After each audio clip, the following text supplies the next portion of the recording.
দর্শকবৃন্দু আসসালামু আলাইকুম। আমি আতার রহমান সুজন।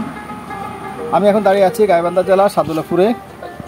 আপনার আমি আজকের এই ভিডিওটা করছি একটু ভিন্ন স্টাইলের জন্য বা ভিন্ন রকমের জন্য। সেটা হচ্ছে এই যে আমার পিছনে আপনারা দেখতেছেন গাছে কাঁঠাল ধরে আছে। এটা কিন্তু রাস্তা, মেন রাস্তা, প্রচুর কাঁঠাল।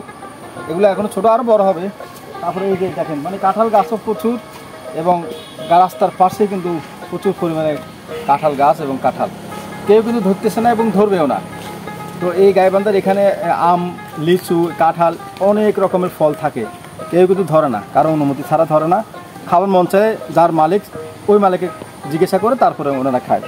কিন্তু আমাদের নোয়াখালীতে দেখেন, আপনার যদি একটা ফল থাকে, ছেলেরা আপনার জানেন না, কিন্তু তারা নষ্ট করে ফেলবে, খেয়ে ফেলবে।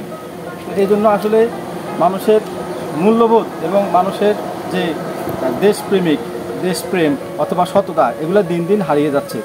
আসুন আমরা সবাই দেশপ্রেমিক হই, দেশকে ভালোবাসি এবং সততা বজায় রাখি, সৎভাবে চলার চেষ্টা করি। অন্যের জিনিস আমরা ক্ষতি যেন না করি, আমার দ্বারা যেন অন্যের ক্ষতি না হয়, এইটাই আমি সবসময় মেনটেন করব। তাহলে দেখবেন যে আমরাও ভালো থাকবো, সমাজের সবাই ভালো থাকবো এবং সবাইকে নিয়ে আমরা সুখে থাকতে পারবো। ধন্যবাদ সবাইকে।